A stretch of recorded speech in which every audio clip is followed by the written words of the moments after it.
It all kicks off with a wide shot of a chill little village right in the middle of this lush green landscape. Meanwhile, a lone goblin is just chilling, sharpening his knife while waiting around. All around him, the ground is littered with guys who already got their clocks completely cleaned. Suddenly, screaming echoes from inside a nearby cave, with someone telling a girl to zip it before she gets hurt. The goblin shifts his attention to the entrance, listening to all the drama. He's just quietly sizing up the situation. Then he reacts like someone who just found the ultimate source of entertainment. Inside, a young girl named Jiang Heian is tied up and absolutely terrified. One of the thugs checks her ID and reads her name and address out loud some super fancy area in Seoul. The other goons are totally blown away, whispering about how she lived in a crazy, expensive neighborhood.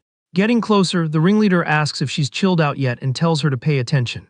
He acts all sympathetic, saying he gets how jarring it is to go from a normal life to suddenly dropping into another world. Poking fun at all those fantasy stories full of orcs and elves, he confirms that yep, that's exactly where they are right now. He flexes that his crew got here and set up shop way before she did. And he makes it crystal clear that their whole job is helping out the newbies, so she's definitely going to need their services. To prove his point, the thug drags her boyfriend by the hair, showing off the absolute state he's in after getting a major beatdown.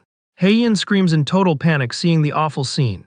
Unable to handle the stress, she just straight up passes out. The goon groans, super annoyed that she fainted again, and blames his buddy for going way too hard on the boyfriend. The other guy just laughs it off, saying they finally found a cute girl and it'd be a shame to ruin her pretty face. He points out she's the best-looking girl they've seen around here, so they need to play it smooth. He suggests waking her up as soon as possible so they can drag her back to base. But a sudden voice echoes through the cave, calling them completely gross and saying he just can't watch this train wreck anymore. The thugs turn around totally confused, asking what the heck their buddy just said. They stare at the back of their big ally, wondering why he decided to run his mouth out of nowhere.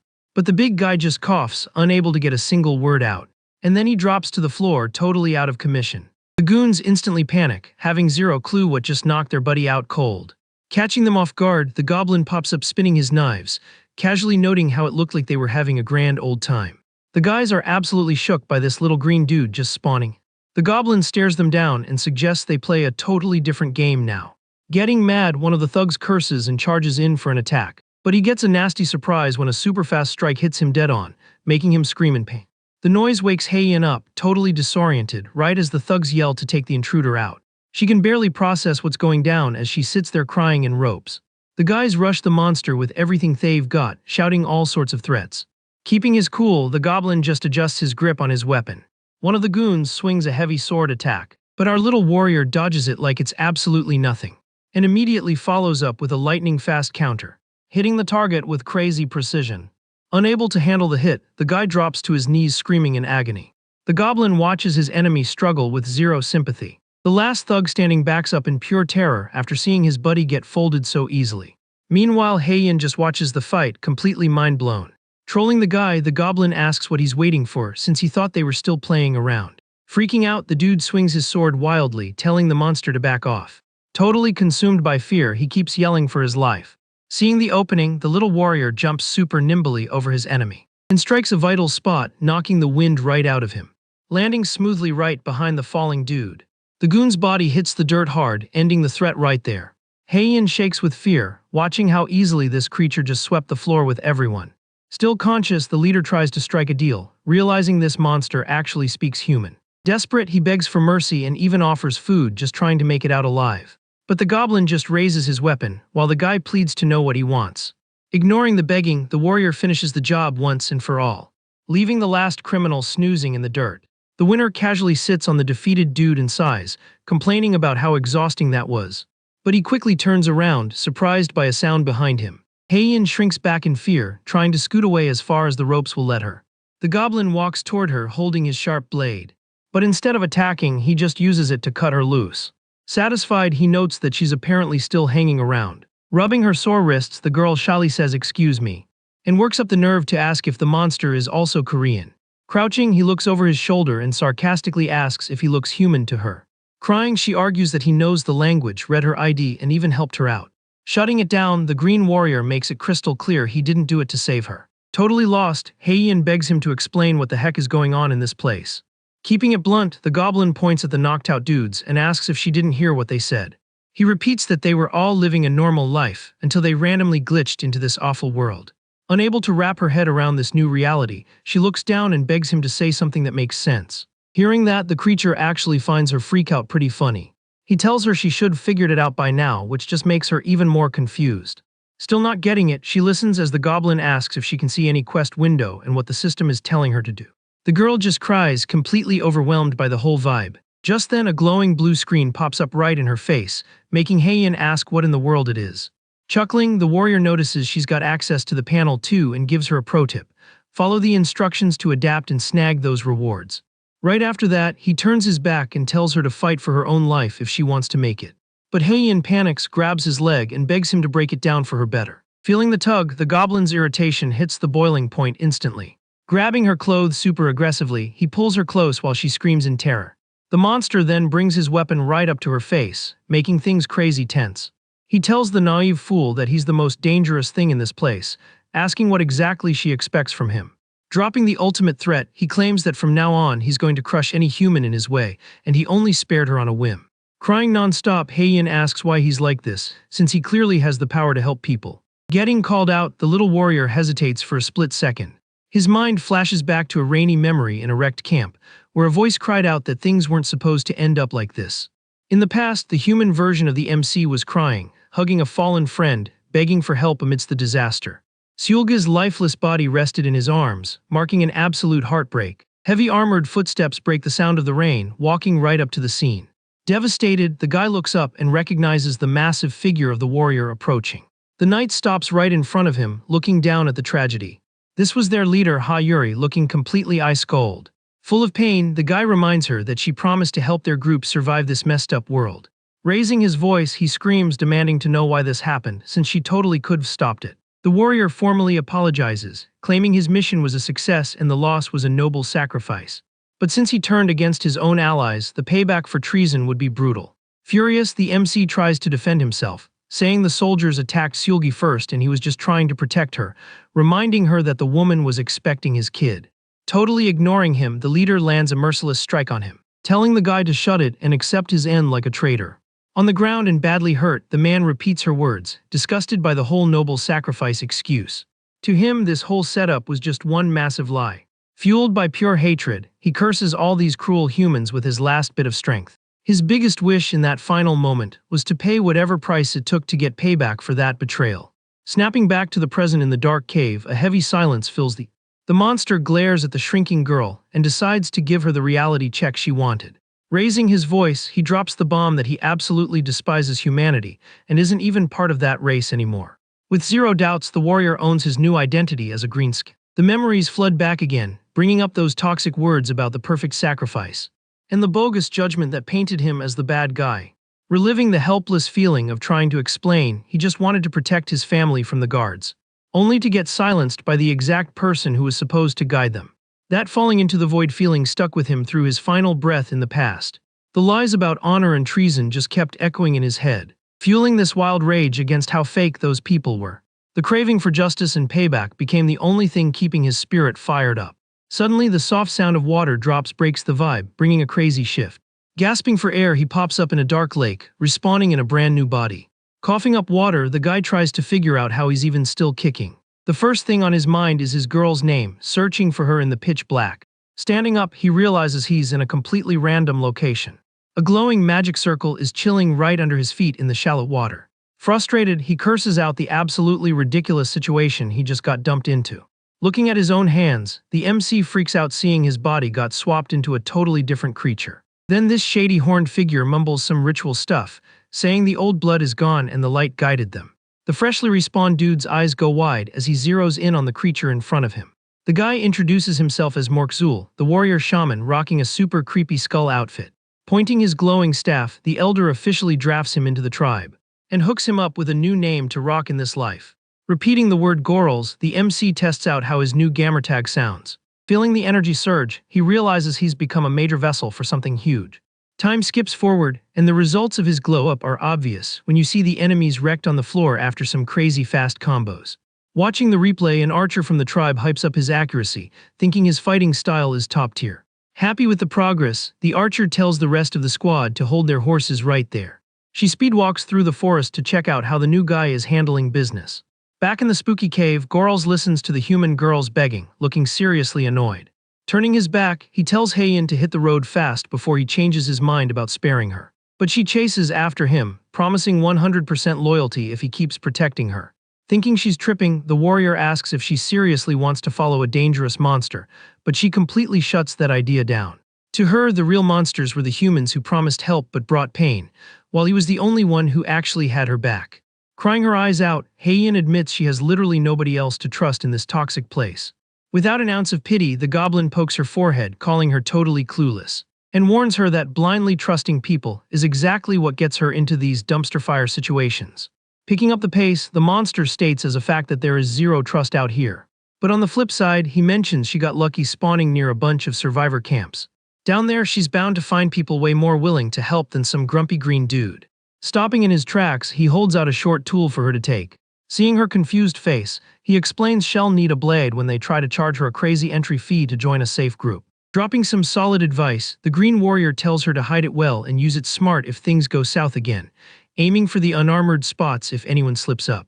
Turning away, he announces this little chat is officially over, and threatens to end her himself if she ever tries talking to him again. Crying and gripping the weapon, Heian calls out to him, begging just to know his name before he dips. Stopping mid-step, the MC hesitates for a second. His old human name pops into his head, but he instantly hits delete on that.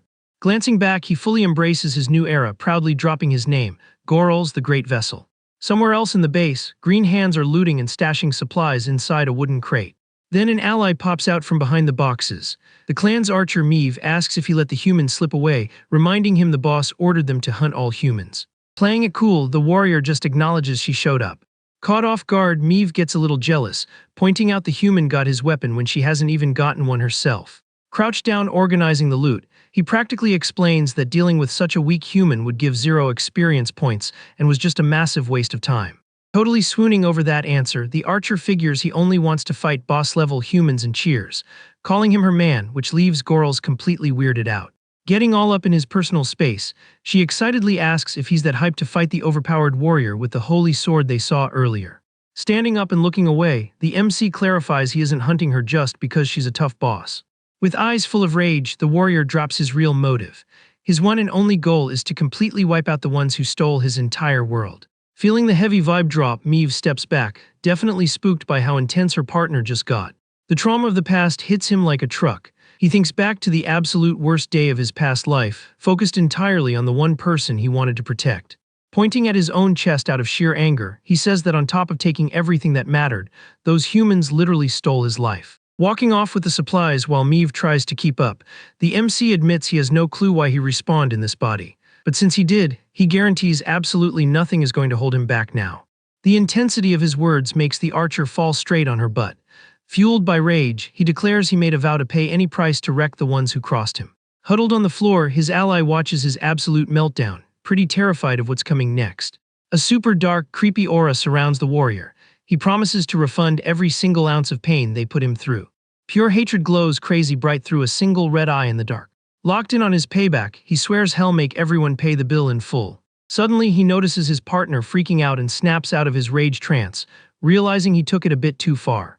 Facepalming super awkwardly, Gorls mutters a curse, seeing he just terrified the poor girl for no reason.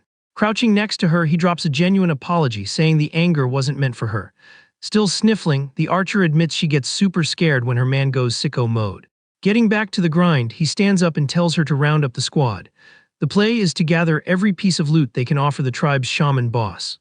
Instantly hyped again, Meave salutes him and yells at the other greenskins to get to work right now. Leaving the cave in the rear view, the MC climbs up an epic rock formation. Taking in the massive mountain view, he takes a deep breath of fresh air and scouts the terrain. Deep in thought, the warrior scopes out the area with eagle eyes from the mountain top. In the distance, he spots the human girl running for her life through the woods to get as far away from the danger zone as possible. With a quick hand swipe, the MC pulls up his magic system interface to check his current stats. The blue screen shows his quest to hunt humans is sitting at 29 out of 30. Reading the pop-up, he realizes he's just one win away from getting the reward. Flexing his new build, he notices his moves are way faster and hit harder since his last evolution. He figures the grind will be a breeze once he hits full warrior status. His plotting gets interrupted when Meave's squeaky voice calls him from behind. Pulling up beside him, the archer happily reports they looted everything good and asks what the next play is. Thinking like a tactician, Gorls explains that some enemies bailaid during the ambush, so they're a 100% coming back with geared up backup. Hiking down the cliff like a boss, he declares they're going to turn this exact spot into a permanent graveyard for any humans foolish enough to pull up. The sun is blazing in the clear blue sky, showing time is flying by.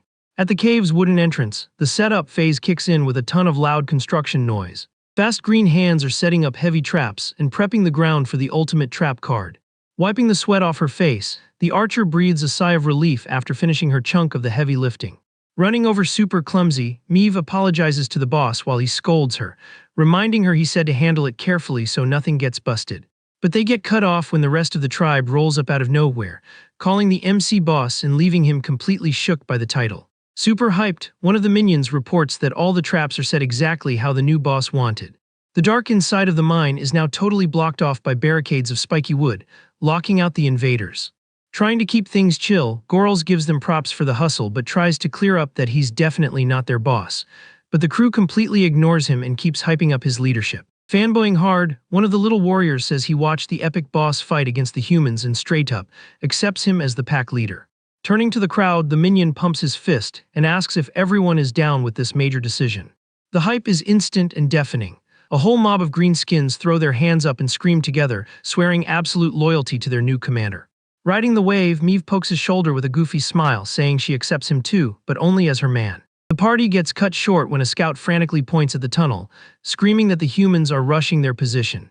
Drawing his weapon with a wild grin, the MC says it's go time and orders all the low-levels to hide far away from the action. Staying behind, the archer looks at him and asks if she can jump in and help with the brawl. Knocking an arrow with total focus, she makes it clear she's ready to drop some bodies for her man. Loving the fearless energy, Gorls flashes a confident smile and gives her the green light, saying the real party is about to start. Outside, a massive squad of geared-up mercenaries marches up to the cave. The leader stops and points at the blood puddles, already noticing the absolute mess left behind. Staring at the carnage, the head thug refuses to believe one tiny little freak caused all this chaos. Tilted, he grabs one of the survivors by the shirt, asking if this is some kind of sick prank.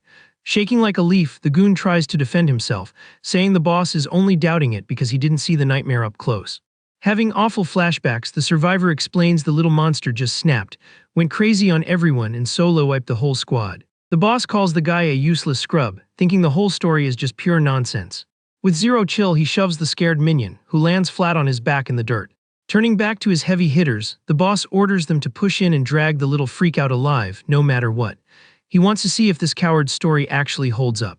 Barking the orders, the vice captain yells at the crew to gear up, making sure everyone knows the main objective is capturing the target alive. Feeling cocky, the guy gives the signal to breach, but gets brutally interrupted when a literal headshot drops him. The fatal hit folds the frontline leader instantly, catching the rest of the squad totally off guard and shook. The mercenary boss' eyes pop out of his head, having zero clue where that crazy fast sneak attack came from. Pointing at the shadows in the wooden structure, the survivor on the ground panics, yelling that the sniper is hiding in there. Camped out in the pitch black, Meave holds a perfect stance after dropping the invaders with a lethal shot. Seconds later, another perfect shot flies out and nails a goon right in the chest. The dude faceplints, screaming and coughing up blood. Seeing his squad get farmed, the boss loses his mind, super salty about getting clowned like this. Hiding in the dark, the archer giggles, totally trolling the slow and clueless humans. Playing her part in the master plan, she pivots and sprints deep into the dark tunnel. Blinded by rage, the boss screams at his frozen minions. Pointing at the dark entrance, he yells for everyone to push immediately and catch the creature right now. The rush continues with the human mercenaries sprinting like madmen into the dark cave. Meanwhile, Meave is doing parkour through the wooden supports. Using her momentum, the archer leaps up to catch a higher spot in the shadows. She sticks the landing perfectly on a top catwalk, keeping her speed up without making a sound. Down below, one of the invaders yells at the squad to hurry up and catch that trash mob. The goons listen and keep up the hardcore chase through the mine corridors. Reaching the rendezvous point, Meave gives Gorls the heads up that the humans are in the building. Hyping up her play, the MC says it's time for them to hit the back exit. She agrees, super hyped, and they both start booking it in the opposite direction. Meanwhile, the mercenary squad suddenly hits a dead end at a barricade. One of the human leaders sighs in frustration, complaining that getting juked by a basic mob is way too embarrassing to ever admit. But then, something catches his eye right in the corner of the wooden wall. A bright spark is burning down a fuse, lighting up the dusty floor. The guy's eyes go wide as he processes what's sitting right in front of him. Totally lost, he asks what the creature did, thinking this was just a basic roadblock. Taking the loss, the leader admits the enemy actually has some big brain strategies and is way smarter than his own team. Suddenly, the guy's eyes fill with pure dread as he zeroes in on the item stashed under the wood. Reading the label, he stutters, realizing it's straight-up mining explosives. A minion next to him spots the danger too, pointing a shaky finger at the box that's about to blow. Going into full panic mode, the boss screams at the top of his lungs for everyone to fall back immediately. The lackey barely has time to process the command, just frozen stiff staring at the bomb. A massive explosion completely rocks the tunnel, vaporizing the structure in a blinding flash. The fire absolutely consumes the hallway, swallowing the invaders with nowhere to run. The shockwave spits a giant cloud of fire and smoke right out the front door. Getting launched by the blast, the only survivor goes flying, screaming his lungs out. Hacking up a lung in the crater dirt, the guy curses out the creature that baited them. Still dizzy, he looks up at the thick smoke, completely burying what's left of the camp. Up on the cliff, Meave enjoys the fireworks with a big smile, totally amazed by how huge the blast was. Turning to the boss, the archer quickly asks if everything is cool and if he's alright.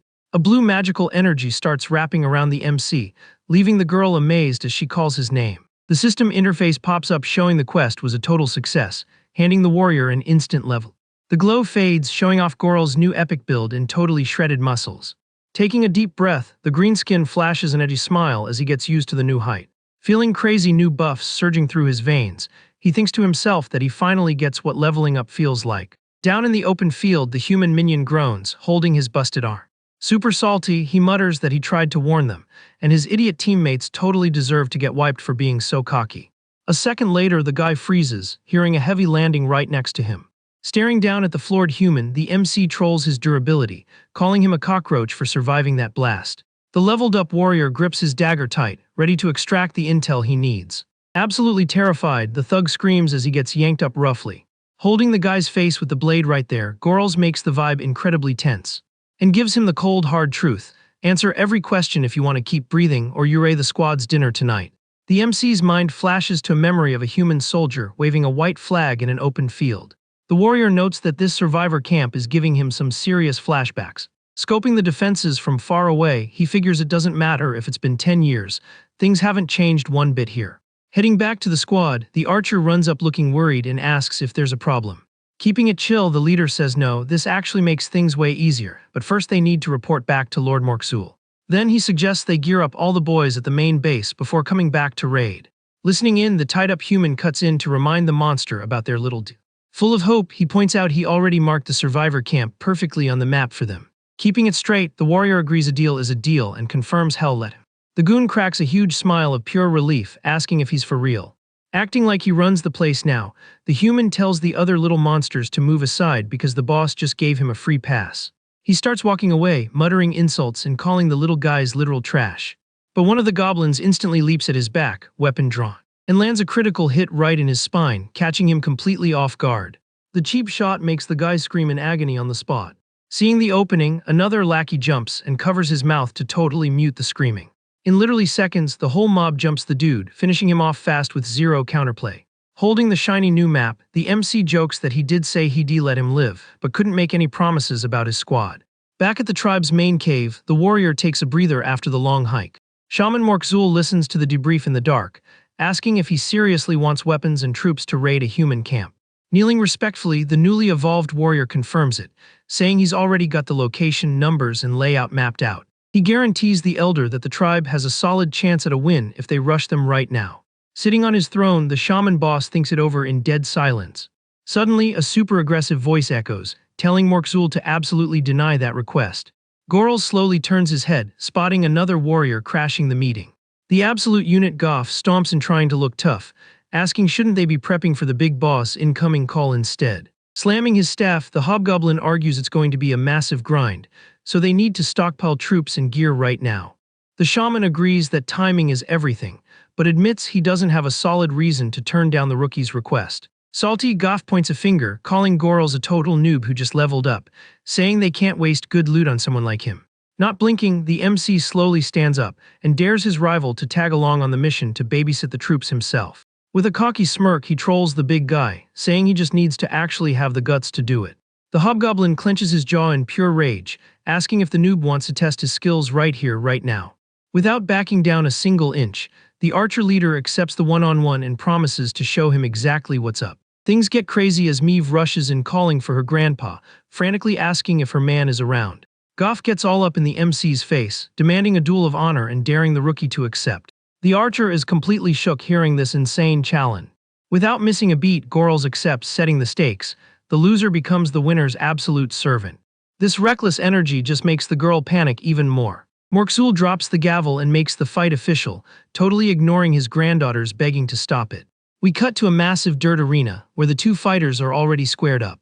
The bleachers are going wild, chanting the veteran's name. The fan base for the older warrior is completely dominating the crowd. In the crowd, a minion points a finger at Miv, asking why the heck she didn't stop her boss from taking this fight.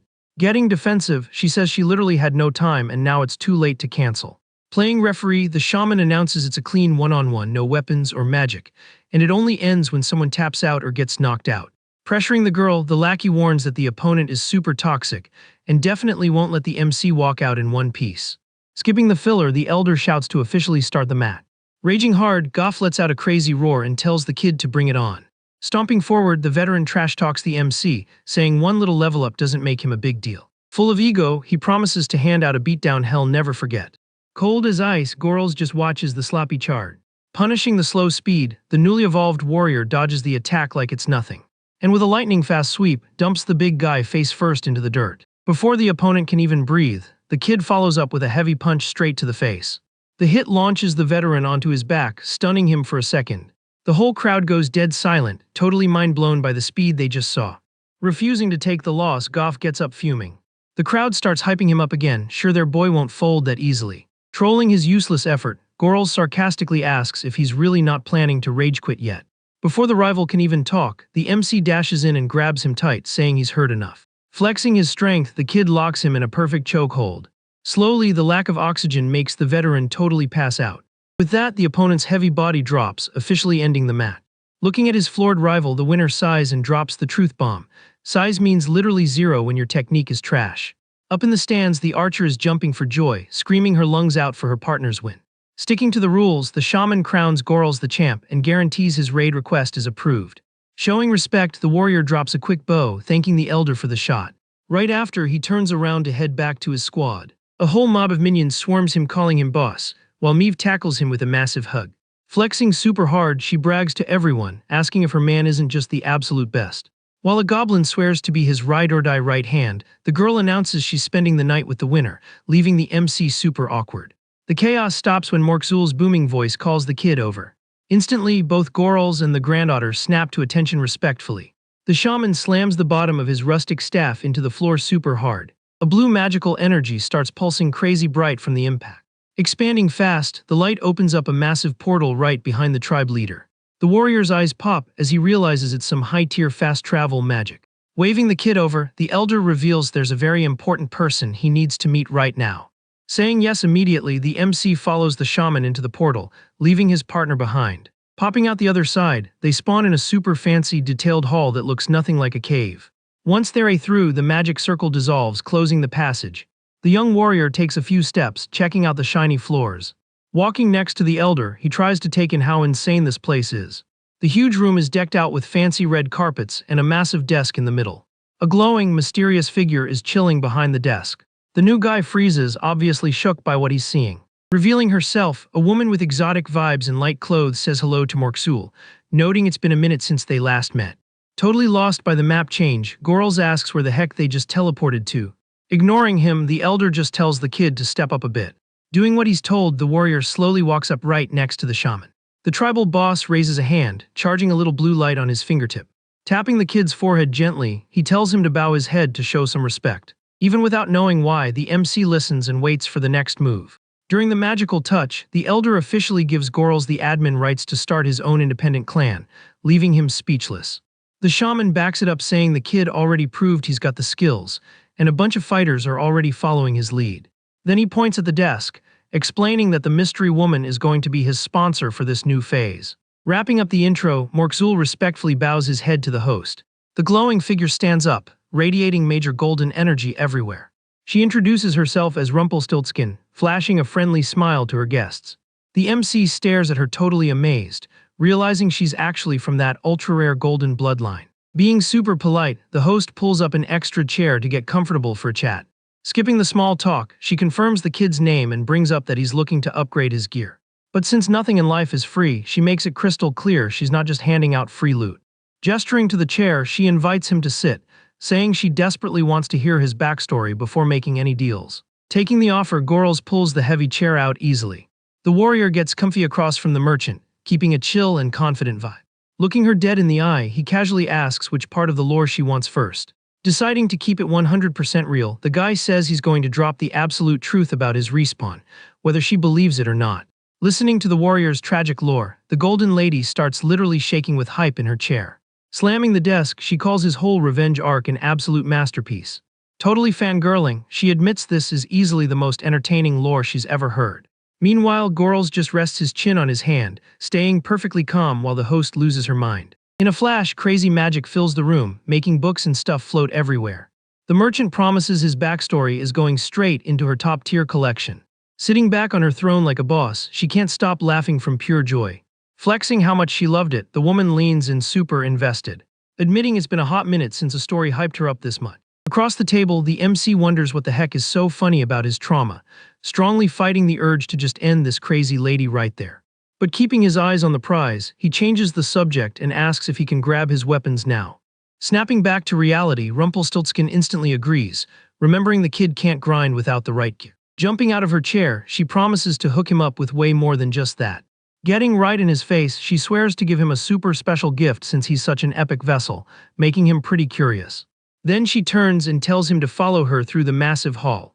With a finger snap, the golden lady opens a fiery portal right in the hallway to show the way. Walking with maximum hype, she mentions her favorite part of the lore is when he got backstabbed by the person he trusted the most. Walking through the magic, Gorls spawns wearing a completely new, totally epic combat set. The host hypes up his look, saying he actually looks like a clan master now and asks if he's ready. Checking out his fresh fit, the MC confirms they are good to go. Clenching his fist, he feels a crazy amount of power surging through him thanks to the new items. Meanwhile, the merchant digs into a fancy chest to pull something else out. Showing off the bonus loot, she brags that her taste in gifts is literally unmatched. Right after, she tells him to pay close attention while she explains exactly how the new artifacts work. The new master listens in dead silence so he doesn't miss any of the patch notes. Time skips and we cut to the human survivor camp, with a white flag flapping in the wind. Miles away, the warrior feels the energy hearing his name being chanted non-stop. From the top of a rock, he looks down at his green squad, totally praising their new boss. Gripping the handle tight, the master draws his brand new heavy sword. Pointing the blade forward, he orders his brothers to march, because hunting season is officially open. Going completely feral, the Green Army rushes the dense forest. At the human camp, the peaceful white flag vibe is about to get permanently cancelled. A scout runs like crazy across the field, heading straight for the command tent. Crashing the tent, he yells to the squad leader that they are under attack, making the boss think it's just a rival gang. Trying to catch his breath, the lackey corrects him, dropping the bomb that the raiders are actually monsters. The boss is completely baffled, thinking it's a joke that such weak creatures are pushing their base. But outside, the enemy horde absolutely smashes through the wooden gates, screaming as they breach. Leading the charge, Gorls remembers the Golden Lady's tutorial on his first gift. The crazy magic makes it so every enemy defeated by his minions counts directly toward the clan master. In the flashback, the host holds up two fingers, super hyped to drop the second huge perk of the deal. Right in front of the MC's eyes, a system interface pops up floating in the... He instantly recognizes that massive quest board from his painful past life. Shook, he realizes she actually managed to spawn an exclusive quest menu right in front of him. Flexing hard, she explains the warrior can now check this task panel anywhere, anytime, with zero restrictions. Back in the current raid, he swipes the blue screen tracking his insane kill streak against the humans. Chuckling at how broken this is, the clan leader admits that seeing this magical stuff in real life is a total trip. On the battlefield, the raiders jump the guards, who scream in panic as they completely lose control of the situation. The little guys show absolute aggression, dropping enemies with rapid-fire attacks. Unable to block in time, one human gets absolutely clobbered by a heavy club. Spotting a gap in the center, Gorls dashes like lightning between two veteran swordsmen. With surgical precision, the MC takes out both guards at the exact same time without dropping his speed. Watching the chaos unfold, the human commander curses his squad, asking why they're getting farmed by such low-tier trash. Stepping up, the boss charges in with his sword, yelling he's going to teach these scrubs a lesson. Swinging fast, he tries to slice the green leader mid-dash. But the clan boss counters in a split second, burying a lethal blade right in the commander's face. Staring down the floored target, the MC talks back, asking who exactly he was calling trash just now. The human boss body drops hard, completely terrifying the remaining guards watching. One soldier freezes, paralyzed by fear seeing their strongest guy fall to a random monster. The panic instantly spreads, making the men turn tail and sprint for their lives once they see the real danger. Totally panicking, the survivors hit the eject button and scream for everyone to fall back to the main base as fast as possible. Leaving the wrecked camp behind, the human horde books it toward the distant horizon. Watching the cowardly retreat, the master warrior just sighs and calls them all massive idiots. One of his lackeys runs up super hyped, praising the boss, top-tier fighting and laughing at the scared humans. The moment of victory makes the MC's mind wander back to that chill chat in the luxury hall. In the memory, the golden lady points at him and demands to know what he's naming his new army. Thinking hard, the warrior repeats the question softly, seriously weighing the vibe that title needs to carry. The image of the enemy commander dropping from a perfect strike pops up like a clear vision in his mind. The blood dripping from his sharp blade right after the hit completely seals his decision. Snapping back to the battlefield, Goral speaks up and hypes his green brothers for their amazing performance. Standing in front of a massive crowd of tired but victorious soldiers, he declares that today they've officially been reborn as true warriors. Throwing it back to the tribe's past, he points out they used to just hide in the shadows and run from everything in fear. But now they've actually proven their strength by taking an undeniable win against the humans. Firing up the squad, the leader yells that from now on, they're going to take even more victories by absolute force. The whole army goes wild, raising their weapons in unison and cheering while the master sets up the big reveal. Lifting his trusty stained dagger to the sky, he officially dubs the winning squad the Blood Dagger Clan.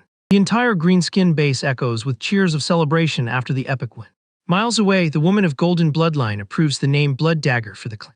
Curious about the choice, the merchant asks the MC for the special reason behind that title. Without hesitating, Gorals explains it traces back to the moment he took a life for the very first time, reminding her that a dagger was the exact weapon he used when he did that after respawning as a goblin. Fascinated by the cruel lore, the host admits that just makes her like the reason even more. Cutting to the chase, the clan boss asks what she gains by helping him out like this. Pacing around her fancy room, she says the story itself is her payout. Flopping into a luxury chair, she explains that hardcore stories like this are always the most popular. Staring at the warrior, she confesses that hearing about all that tragedy was fascinating. Getting a clear view of the intense rage burning in the clan master's heart, and the deep despair that turned him into what he is today. Hyped up, the woman swears she literally can't wait to find out how this epic story ends. Then Gorals ignores her excitement and just thanks her for making things way easier for the tribe. Chuckling at the thanks, Rumpelstiltskin thinks out loud about how she's going to make a fortune selling the final draft of the guy's story. Saying goodbye to the warrior, the host wishes the clan master an excellent hunt. Time jumps and we cut to the massive stone fortress of the 13th Human Guard Unit. A bulletin on the wall warns about the recent goblin raids and orders the base to buff their defenses. Reading the memo, one guard aggressively crumples the paper, thinking upper management is full of idiots. Totally outraged, the soldier refuses to accept the whole squad is shaking in their boots over some monsters. Trying to keep it chill, a buddy tells him the rumors say these things move fast and strike like ghosts. Getting even madder, the guy crushes the paper into a tight ball with more force. In a fit of rage, he tosses the paper ball at his friend, calling him a fool. Arguing that the survivor camp getting wiped just proves how useless those guys were. Dripping with arrogance, the human claims this situation is the perfect chance for him to finally level up in life. Confused by his buddy's ambition, the other guard asks what the plan is to deal with the threat. Staring at the trash on the floor, the guy focuses entirely on those creatures. With a sadistic look, he promises to personally end every single goblin that crosses his path. Far away, a tray of untouched food rests on the floor of a cold, damp dungeon. In the back of the cell, Heian curls up in the dark, hugging her knees trying to handle the terror. Standing outside the bars, a guard mocks her, asking if she's skipping meals again. Trembling with anger, the girl glares up and calls them all completely disgusting people. Finding the insult funny, the jailer lets out a sarcastic laugh. He casually jokes that the prisoner must have inherited that rebel attitude from her mom. Snapping instantly, the guy grabs the bars furiously and curses the girl out for having a big mouth. Demanding gratitude, he claims they helped her and reminds her she is absolutely worthless in that world. The soldier complains that they just wanted to have some fun, but she pulled a knife to defend herself. Too drained to argue, Heian just hides her face and stays totally quiet. Using a rusty key, the jailer unlocks the heavy iron door of the cell. Walking in, he sighs heavily, already fed up with the whole situation. With a threatening tone, he warns that he's about to show her what she's really good for. Just then, another guard gets his attention, telling him to hand the girl over to the goblin hunters. Flashing a wicked smile, the jailer decides the prisoner will serve perfectly as bait for the monsters. Under the moonlight, the terrible promise is kept, and Heian is tied to a wooden post right in the middle of the forest. Gagged and completely stuck, the human cries desperately waiting for the worst. A shiny trail of gold coins lights up the dirt path right in front of the post. The trap is perfectly set with the helpless girl right in the center of the dark path. Hiding in the bushes, one hunter complains about the strong smell of the tree sap used to mess with the monster's radar. Trying to hide his nerves, a rookie mercenary asks the boss if this obvious plan is actually going to work. Sweating cold, he stares at the veteran, needing absolute certainty they aren't messing up. Clearing his throat, the pro hunter guarantees the coins on the ground will do the job of pulling the target. The younger guy instantly agrees, admitting cash has wonderful power. Even so, he's still unsure about how effective using gold against wild creatures really is. Staying professional, the older man insists all preparations were done perfectly, explaining that the monster's natural greed will make them follow the shiny trail without a second thought. Plus, the leader reveals that the necklace on the girl has a special spell to attract goblins. With a gross laugh, the rookie guesses the creatures also want to have fun with the prisoner, earning a scolding from the veteran. Clueless, the kid keeps arguing that a human must be way softer than the females of that race. Shutting down the nonsense, the pro hunter corrects his partner, stating the girl just represents premium quality meat to them. Clicking his tongue, the old man judges the rookie's stupidity right in the middle of an ambush. 4 hours of waiting pass, until a green hand finally reaches the first bait on the ground. Holding the treasure, the lackey celebrates his luck finding lost gold coins in the forest. Spotting the movement, the experienced hunter tells the group to focus because the targets just arrived. Several green warriors start picking up the coins, laughing at how stupid humans are for dropping that. In the middle of the group, Goral's large ears pick up something suspicious ahead. Focusing his vision on the wooden post, the leader instantly recognizes the tied-up figure. Strapped tight, Heian struggles in vain, trying to escape the thick ropes hurting her wrists. Completely shocked by the scene, the clan master sighs, amazed by the girl's talent for finding trouble. Ignoring the coins on the ground, he walks calmly toward the helpless prisoner. The girl's eyes well up with tears, seeing her unlikely savior has appeared once again. Stopping right in front of her, the green warrior asks in a mocking tone if she likes living tied up like that. The human just cries without being able to answer, totally exposed in the center of the ambush. Shaking his head, the MC pities the pathetic situation, unable to believe she got captured again so fast. Using the monster's distraction, one of the mercenaries carefully readies his heavy crossbow. Whispering the final orders, the human leader tells them to aim for the target's legs, reminding them they need the girl alive. The clan master approaches the gagged prisoner, asking her to keep calm. Recognizing her savior, the young girl is surprised. But she instantly panics and screams, warning that it's an ambush, begging him to run away. Keeping totally calm, Gorals replies that he knew about it the whole time. Just then, a clan scout reports the exact positions of the enemies hiding around. Wasting no time, the green squad pushes rapidly through the bushes. The archer Meve preps her bow with an excited smile, leading the group's charge. Watching everything, the protagonist jokes that the humans fell right into his traps. Still tied up, Heian is totally confused about how he planned that out. The story then jumps back 3 days to a clear blue sky. In a quiet farming village, sudden screams break the silence of the place. Inside, the human soldiers are overwhelmed and forced onto their knees by the clan's warriors. Standing in front of the scared locals, Gorals says he doesn't want to cause trouble and just demands they sell them some food. Terrified, the farmers quickly hand over some bags full of vegetables. The warrior looks at the amount offered and asks if that was all they had. Trembling, one of the residents begs for mercy, explaining that after the guard's taxes, that was literally everything left over. An elderly man cries in desperation, stating they only saved that amount so his family wouldn't starve. The clan master listens to the old man vent in absolute silence. Sighing in frustration, he glares at the captured guards and rejects their attitude of robbing their own farmers. Right after, he complains that amount of food wouldn't even last his group 3 days. Surprising everyone, the warrior drops some gold coins into the elderly man's hands. The man's eyes widen, completely shocked by the small fortune he just received. Gorals announces he's only taking half the food and leaves the money for them to buy more things at the market, guaranteeing their survival for months. The villagers bow, thanking the monster respectfully, while he asks them not to call him sir. At that point, one of the subordinates asks the boss what they should do with the captured soldiers. With a cold look, the leader declares trash like them don't deserve to keep breathing. Without hesitating, the greenskins finish the prisoners right there quickly and ruthlessly. Watching the heavy scene, the farmers hug each other terrified by the group's brutality. Leaving the barn behind, the protagonist walks out carrying his bag of supplies. He steps out onto the village street calmly, considering the job done. Nearby, the clan leader rips a wanted poster pinned to a wooden board. The notice announces the recruitment of goblin hunters in exchange for bounties from the 13th Guard Unit. Reading that, he flashes a wicked smile, finding the human's audacity funny. Running across the field, Meave approaches the boss asking if he got all the supplies yet. Showing the paper, he mentions that the local guards really want to hunt them down. Right after, he asks the archer to gather the fastest warriors in the clan, because he wants to have a little fun with those guys. Super proud, the girl agrees immediately and guarantees she never lets her man down. Back to the present after the ambush ends, one of the lackeys devours a carrot eagerly. The group of greenskins rests peacefully around the campfire during the night. Sitting nearby, Meave looks away thoughtfully. The archer watches her leader accompanied by the rescued human near the fire. Absolutely starving, Heian shoves food into her mouth desperately. The girl cries out of relief while chewing the bread, still dirty and shaken by everything she went through. Observing the scene, Gorls advises her to eat slowly so she doesn't end up choking, and jokes that the girl is an incredibly unlucky person. Huddled up, the human insists on asking if she really can't tag along, promising to do whatever he orders. Crying loudly, she vents that she can't take living in that terrible way anymore. Showing zero emotion, the green warrior reminds her he already gave a no for an answer. Outraged, the young girl screams that he shouldn't have even saved her then, because if he had let her fade out, she wouldn't have to be begging right now.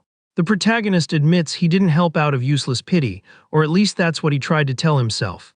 Turning his face, he figures he can't play her bodyguard forever and needs to cut ties once and for all. Standing up, he agrees he made a mistake and declares that from now on she is on her. Desperate, Heian grabs the monster's clothes tightly to stop him from leaving. Staring at him with determination, she demands he end her life right there then. The extreme attitude catches the clan leader completely by surprise. Standing up, the girl states she'd rather meet her end now than be captured by that scumbag Lee Sangjun again. Hearing that name, Gorls instantly raises his hands asking her to wait a minute.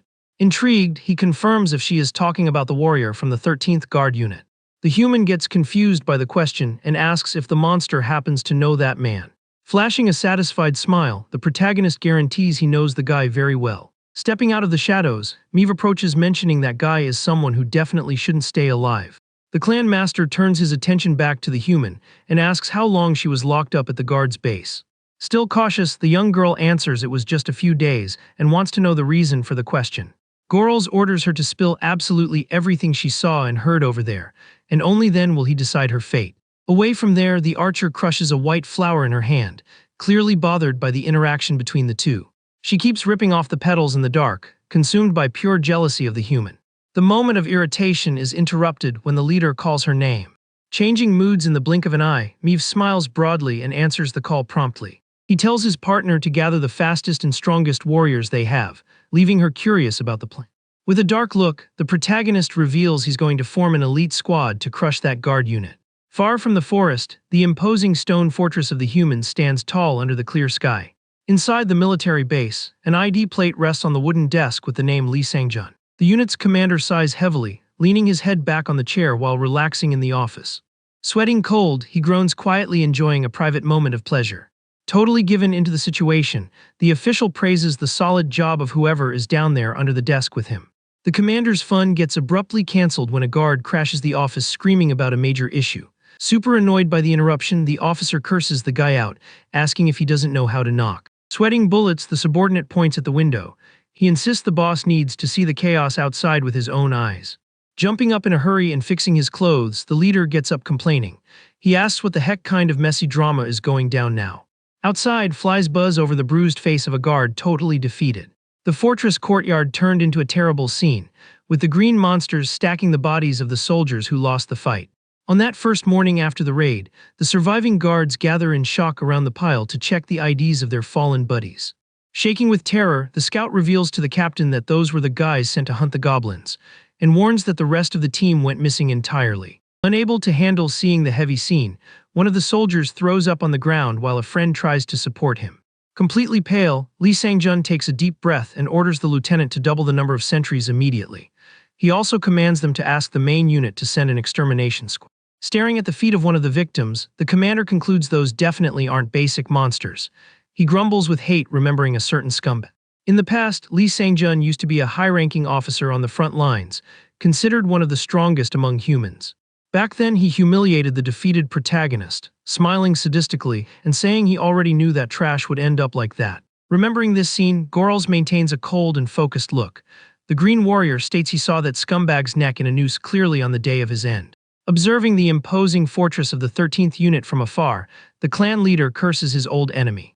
Focusing on the official's ID plate, the protagonist is left totally confused as to how that guy managed to make it out alive back then. Back in the office, the human captain pulls his own hair in pure desperation. Completely distressed, he wonders what kind of bizarre threat this is. His frustration comes from the fact that those little monsters were always considered the weakest and most useless race ever. Replaying the clash in his mind, he refuses to accept these creatures are fighting back so brutally and boldly, having zero clue what's happening. Losing his patience, he yells at the lieutenant, demanding to know if the backup request got sent. The subordinate quickly confirms they sent a carrier pigeon. However, far away, the messenger bird gets completely nailed by an arrow in midair, dropping before it could finish the job. The green landscape stretches peacefully under the clear sky, hiding the danger lurking in the area. In the middle of nowhere, a small rustic cabin sits isolated in the forest. Inside, Gorls holds newly acquired climbing gear. Satisfied, the warrior notes that with those tools he can scale any wall. Suddenly, a weird noise draws his attention to one of the wooden walls in the room. Smashing right through the planks, one of his lackeys leaps out aggressively. Keeping perfectly calm, the clan leader just turns his head to see what caused the commotion. In the corner of the room, an old human hunter is tied to a chair. The monster walks up, calling out to the old man. Surprising the scared guy, the Green Master tosses a heavy bag onto his lap. He explains coldly that this is the payout for getting in their way. Right after, he tosses some gold coins onto the wooden table, paying for the climbing gear he just grabbed. Closing the forced deal, the protagonist announces they are totally even and nothing ties them together now. He stares the old guy down, asking if the message is clear. Sweating cold and terrified, the hunter nods his head repeatedly, agreeing to everything instantly. Wrapping up the chat, the warrior turns his back and walks out of the cabin, opening the creaky door. Outside, Meve greets him with an excited smile. The archer reports she already gathered exactly the fighters her man asked for. A squad of greenskins bare their sharp teeth, pumped for the mission. They chant the clan's name and promise not to disappoint the boss. Satisfied with the speed, Gorls pats his partner's head, praising the solid work. The girl blushes instantly, letting out a goofy giggle. Thinking strategically, the master lays out the plan for when the sun sets.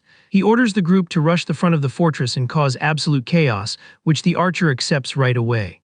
Tossing some dark clothes on the ground, the protagonist tells two of his lackeys to put the gear on. Confused, they ask what kind of clothes those are. With a determined look, the leader announces that from this moment on, those two are the first infiltration squad of the Blood Dagger. Night falls heavy, bringing a shower of flaming arrows down onto the fortress courtyard. The humans scream in panic, warning about the enemy raid. One of the soldiers sprints frantically and rings the alarm bell with all his might, yelling that the little monsters are breaching the base. Outside the walls, Meve leads the clan's frontline. She raises her hand and orders non-stop fire barrages against the base.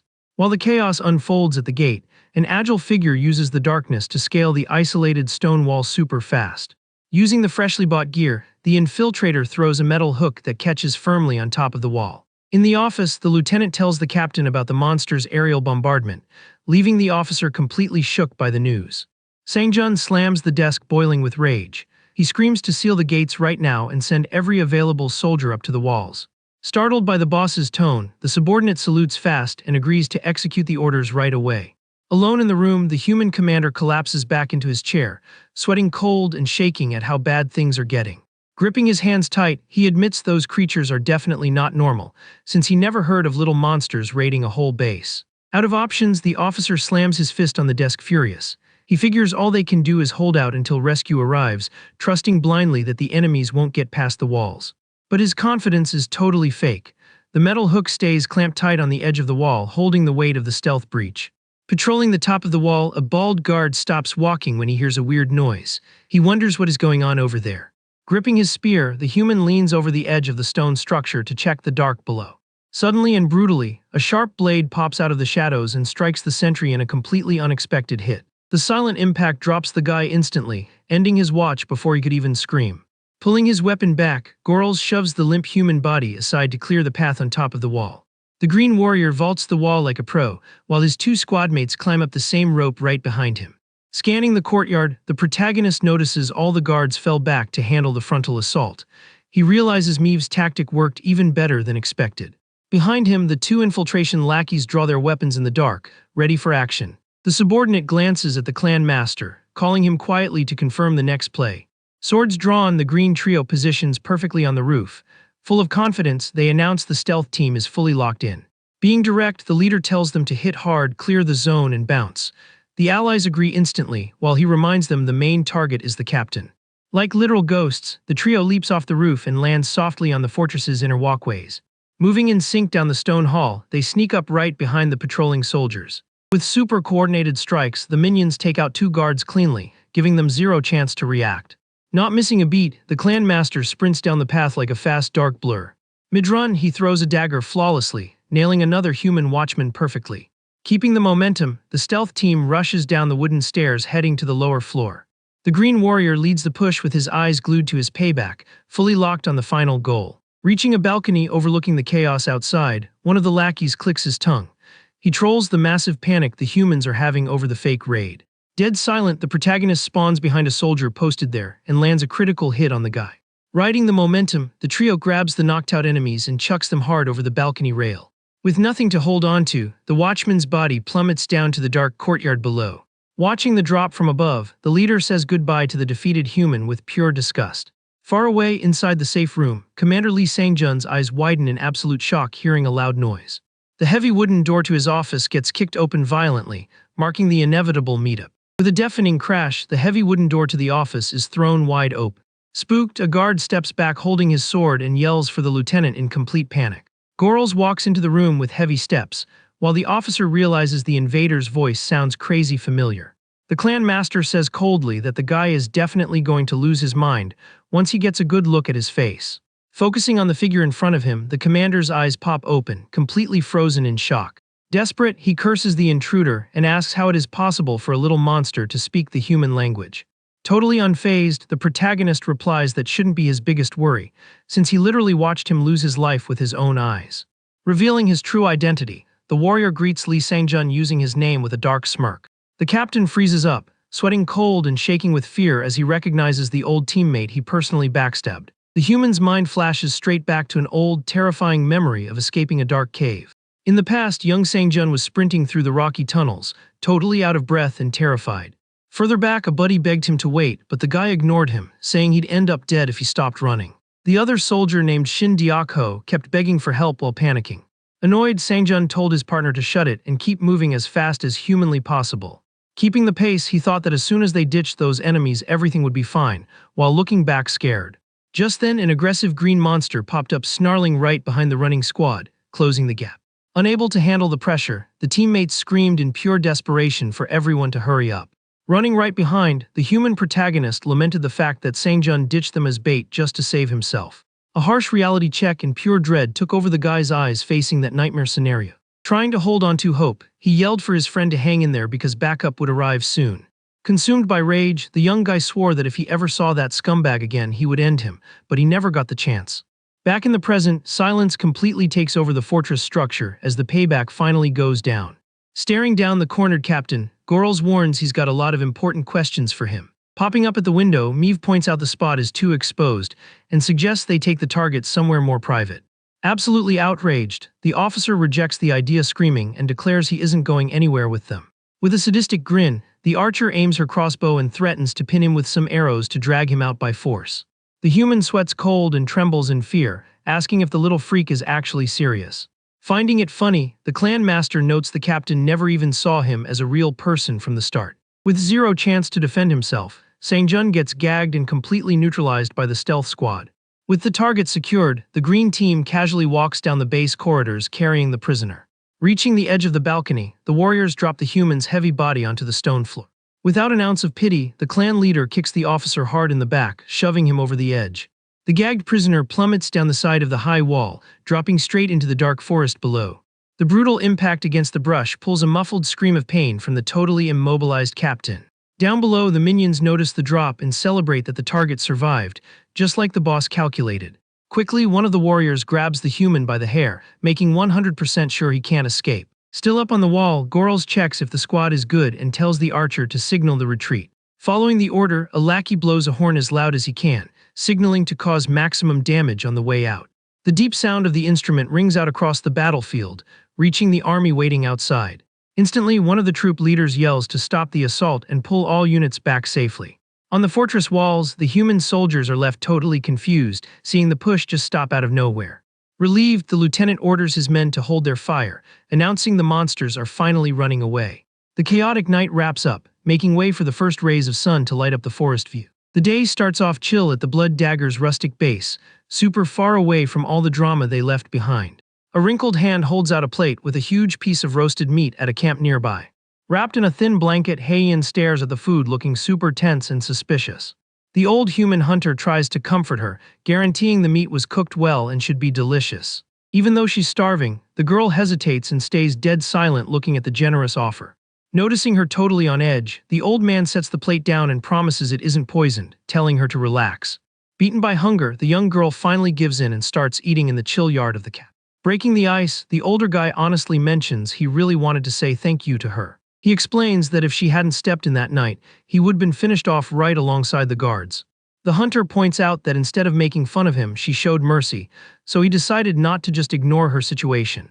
Curious about her background, the old man asks if she happens to be summoned in this weird world.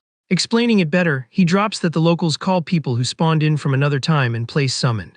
Processing the info, Heian quietly agrees and admits that term actually makes perfect sense for what she went through.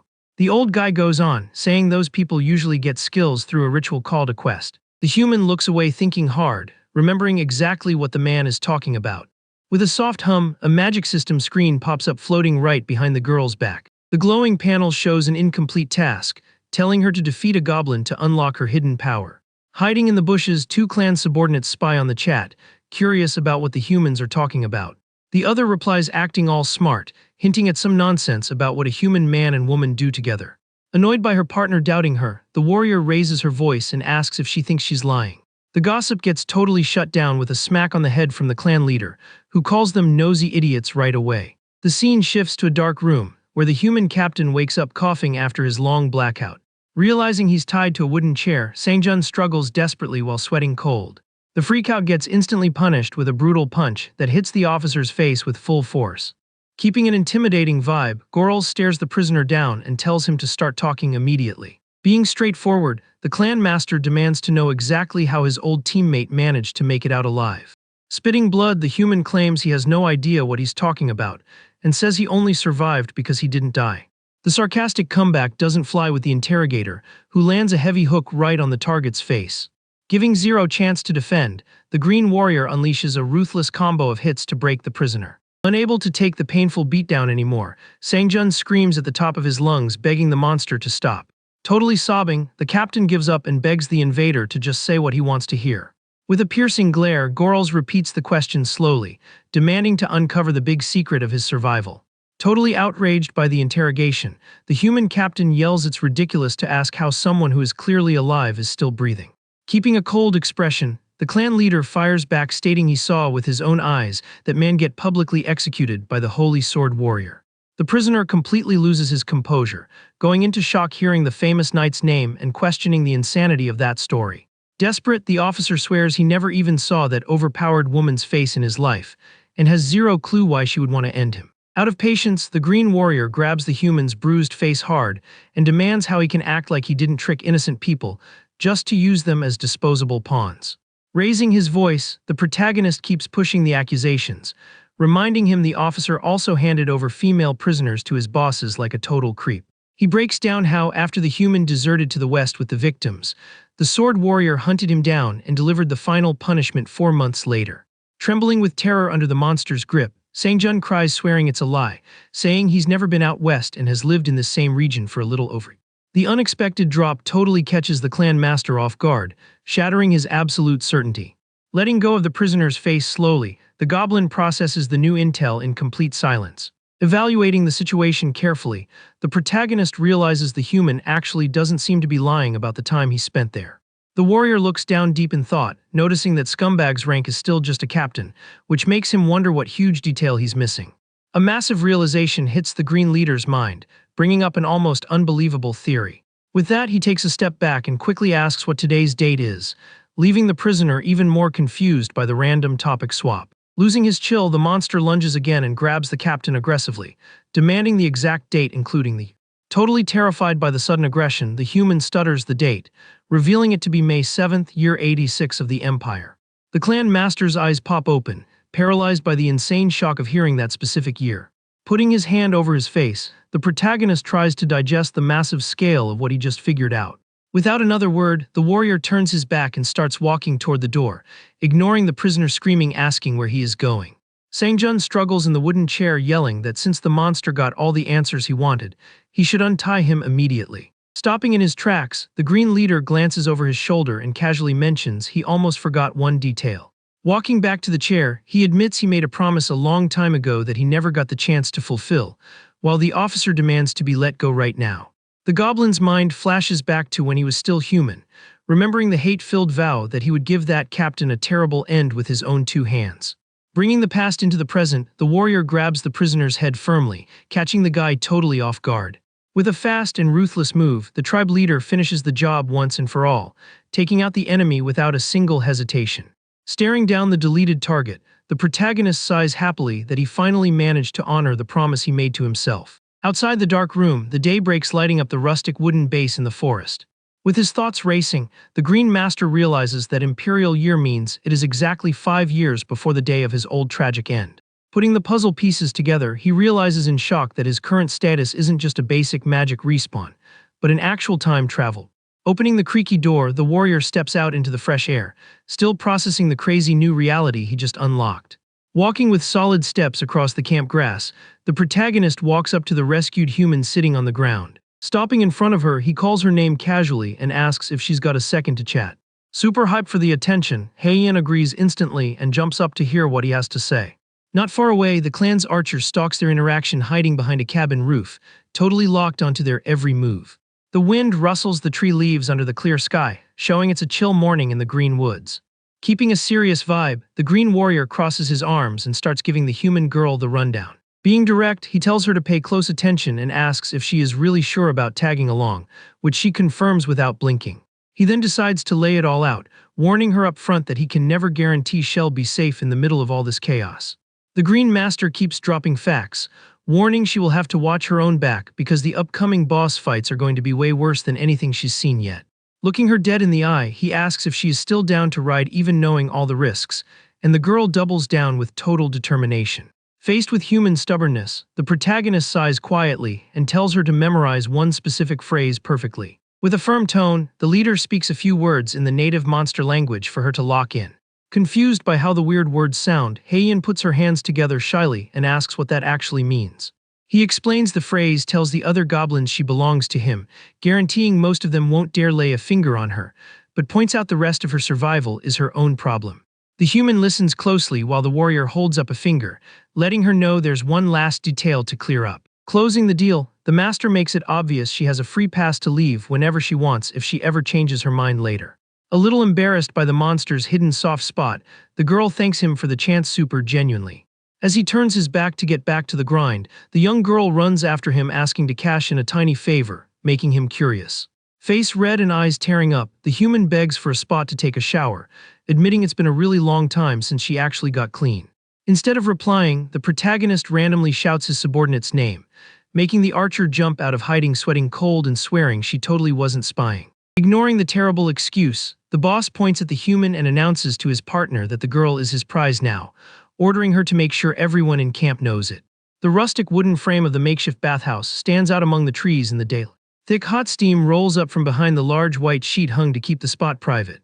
Outside the bath zone, the clan leader waits alongside the old human hunter who backed them up. The green warrior apologizes genuinely to the older guy for the mess, admitting he ended up owing him favors whether he wanted to or not. Chilling, the older man smiles and tells the monster not to stress it, since their debt was already totally settled. Gorls argues the clan was going to carry the defeated captain's body out anyway, so the help wasn't a big deal. The hunter laughs at the green boss's humility, mentioning he was planning to use the scumbag as bait if he stayed there, picking up on the heavy beef between the two. Dropping some lore, the old man notes that absolutely no one in this zone could stand the guards from the fortress anymore. He remembers how that toxic captain bled the locals dry with crazy taxes, and the soldiers would straight up steal whatever little was left, calling it official confiscation. The old guy admits he probably shouldn't be venting about this to a monster, but reveals he only became a hunter because of the absolute poverty caused by those corrupt guards.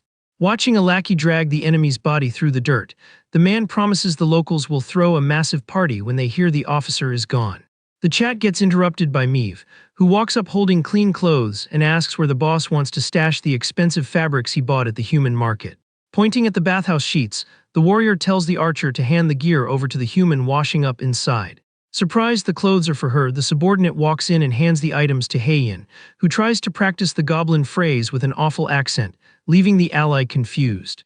Hearing the noise from outside, the protagonist tells them to keep it down, since the whole camp already got the memo. Stepping away from the crowd, the clan master decides to organize his messy thoughts about this new timeline. Thinking deeply, he realizes terrible people like the human captain are only alive and well right now, because their actual expiration date hasn't hit yet. A huge, confident smirk starts forming on the warrior's face as he realizes the insane advantages of this setup. He lets out a low laugh, finding the irony of the situation absolutely beautiful while putting the pieces together. With a bright flash in his eyes, the protagonist sees the massive impact this time travel has on his playthrough. In a stroke of genius and hope, the leader concludes that the woman he loved most in his past life might actually be alive right at this exact moment. The warrior's mind flashes back to the tragedy where he lost his partner to the Holy Sword Warrior, deciding on the spot that his revenge quest can stay on hold for a bit. Thinking of his old friend's smiles and Seulga's kind face, the Green Master completely shifts his focus to an urgent rescue mission for his girl. Dedicated to changing history from all that rain and heartbreak, the warrior swears to himself he won't let his love suffer for nothing this time around. Locking back in, the Green Master swears to himself with a furious glare that he will absolutely destroy this whole world if that's what it takes to protect his girl. Far away, a single crow flies over the thick woods, while a body hangs upside down from a tree. Hiking through the dark woods, two soldiers patrol the zone using a rustic torch to light the way. Pure shock hits them as they lock onto the wrecked, lifeless face of the captain who lost the ambush. Right then, a squad of mounted mercenaries pulls up, and one of them complains they arrived way too late, confirming that's definitely the missing officer. Checking out the grim scene, the group's fire archer asks if the monsters seriously had to string the guy up like that. The mage spell thief answers like an analyst, noting he already heard rumors they definitely weren't dealing with your average trash mob. Looking super serious, the veteran leader admits he's got a really bad vibe about this, realizing the enemy is completely different from anything they've ever faced. Keeping his boss energy, he orders the squad to focus on retrieving the body first, guessing the creature might have left a trail behind. The Twilight Swordsman puts his crew on high alert, telling everyone to double-check their gear and armor right now. Staring at the deleted target in the tree, the veteran swears that today is the day they permanently end every goblin in the area. Totally locked in, he promises to get payback against the creatures that took out their human ally. Time passes and the scene cuts to the massive gates of the 13th Unit Fortress opening up in the daylight. The Ember Hunters ride their horses into the military base, while the local guards immediately announce the extermination squad is back. Watching the lobby fill up, the soldiers gossip that coming back this fast means they found the target, but the heavy mood makes it obvious the captain didn't survive the encounter. Strutting through the courtyard, the new security captain Kim Hanjeol greets the officers super sarcastically and asks if they found the missing VIP. The guy rocks a totally toxic smirk, proving he doesn't care at all about his own unit's tragedy. Keeping it professional, the veteran explains that sadly they got there too late, and the coroner verified the body on the ride back. The mercenary boss then shakes a small coin pouch in his hand, reminding the human officer about their deal. He explains the squad threw in a bit of extra cash on top of the original bounty, even though they admit the quest isn't fully complete yet. But the new captain casually shuts it down, declaring that since they found the guy, the job is officially closed. Full of disrespect, the officer tells them not to dig any deeper for pathetic little monsters, saying it would be massively embarrassing if word got out that local security got clapped by such weak mobs. Completely triggered by his ego, the group's archer raises her voice demanding how this trash dares speak to their boss like that, while the mage tries to get her to chill. Not giving a single care, the captain tosses the money bag back to the mercenaries and tells them to stop crying and get out of his base. The veteran catches the bag midair, keeping a stone-cold face and saying absolutely nothing to the insane disrespect. Figuring it's not worth catching a ban over starting a fight inside, the leader just turns his back and waves his squad to roll out. The team rides out of the fortress gates at a slow pace, while the mage gives the boss props for keeping his cool. Riding past a wooden sign at a crossroads in the open field, the old hunter admits the more he thinks about what just went down, the more tilted he gets. Trotting down the dirt road, the leader complains about the idiots from the 13th Guard, wondering if those officers just see them as cheap NPCs. Taking the bitter loss, the veteran sighs and admits that at the end of the day, they really are just mercenaries taking orders and getting trashed. Trying to find the silver lining, the mage points out the officer actually threw in a tiny bonus, dropping about 2 extra silver coins for each of them. The archer crosses her arms super salty, complaining the captain flexed all that ego just over a few sad coins. Sick of the whole vibe, the girl asks the boss if they're seriously just going home like this, pointing out they've never seen goblins pull off big brain plays like that. Finding the girl's impatience funny, the magic partner asks if she still hasn't figured out how their boss actually operates. Leading the pack, the veteran confirms they're actually heading to the locals' houses to investigate the case themselves, since the whole raid is way too sus to just drop. Thinking deeply, the swordsman brings up the coroner's report, which showed the officer got totally battered before his end, having broken bones and massive internal damage. The image of the wrecked body flashes in the merc's mind, and he realizes those little mobs usually just go for quick critical hits and never troll their victims that hard. Hearing the breakdown, the archer's eyes go wide as she guesses they are either dealing with a completely new variant, or some overpowered boss is controlling the mobs from the shadows. Keeping calm, the leader suggests they hit up a local inn first, dropping the fact that inns are always the best spot to farm the best rumors in the server. Always ready for a joke, the old hunter adds they can also enjoy a chill drink while doing the detective work. The girl yells at him, reminding the boss he swore he'd quit drinking, but the veteran just laughs, saying it was a joke, and bets she's totally going to want a cup too. The scene cuts to a rustic wooden inn sign swinging in a totally different, super quiet zone. Underground at the monster base, the Green Master opens a stone room door and invites the rescued human in, telling her she'll camp out here for now. Amazed by the solid room, Heian gets surprised and asks if green warriors usually rock a lifestyle like humans, which the boss instantly shoots down. The protagonist explains he actually modded the space specifically for her, making sure she can stay as comfortable as possible during the long haul. The human says a shy thank you while the warrior points at the makeshift bed against the rock wall. With that, he tells her she can crash there and grab whatever snacks she wants from the loot the lackeys bring by later. Sitting on the soft mattress, she lets her exhausted body relax, finally feeling some actual safety after so much absolute terror. Looking at the girl, the protagonist honestly admits he has no idea how she feels hanging around a bunch of loud, chaotic monsters. But he guarantees that, for now at least, this private room is hands down the safest safe zone she's going to find. Unable to fight her zero stamina, Heian passes out instantly, making the master crack a tiny smile seeing the girl already made herself at home. The young girl breathes softly under the heavy blanket, enjoying her very first moment of actual peace since spawning into this world. Dropping the nice guy act, the clan leader shifts back to his serious, 100% focused mode. Sitting at a rustic desk with an open map, he decides it's time to clean up his messy thoughts and plan his next moves like a pro. With a quick hand swipe in the air, the warrior pulls up the magic system interface right in front of his face. The glowing blue panel drops his current stats, confirming he's level 6 as a clan master with a solid combat rank. Staring at the screen, he mutters how broken it is to open this window whenever he wants, remembering his past life system capped it at 2 views per day. Zeroing in on an important detail in the quest tab, the protagonist leans in to read the glowing text with intense focus. The tab reveals a 100-day survival quest that drops gold coins and unlocks a secret shop, making him super curious about this premium currency he's never seen. Checking out the tough class upgrade paths, the guy notices options like assassin and blacksmith, wondering if picking shaman or archer would make him follow the exact same build his elder and clan partner used. Thinking about his massive combat experience, the master realizes he spent his whole past life grinding with blades right up to his sad end, so he can't just randomly switch to a ranged build now. Gripping his heavy sword tight, the protagonist slams the weapon into the cave floor, declaring that rolling a frontline warrior is his only real survival strat. His mind flashes to the gross faces of the scumbags who crossed him, remembering he needs to get crazy overpowered to deal with all of them, fully locked onto his final boss, the Holy Sword Warrior. With eyes burning with pure hatred, the leader promises that even if his girl is alive in this current timeline, the sins those humans committed are absolutely not getting deleted. Taken over by a dark, uncontrollable rage, the warrior swears to make every single traitor pay the ultimate price for everything they did to his family. The heavy vibe gets completely shattered when the archer crashes the room screaming, hyping up the boss about some massive news she found outside. Caught off guard by the sudden noise, the protagonist quickly asks what huge update she's freaking out about. Pointing outside the room, the ally starts talking with a huge smile, ready to drop what she just found in the green camp. Suddenly, her eyes go wide, and that contagious hype completely vanishes from her face in a millisecond. Staring at the back of the room dead silent, the archer freezes in place shaking, while the master asks confused what just happened to his partner. Having a total meltdown, Meave starts crying hysterically and points a finger at the boss, calling him a massive, heartless liar. Having zero clue what the drama at the door is about, the protagonist watches his subordinate turn her back sobbing, yelling that she's leaving for good and hates her own man.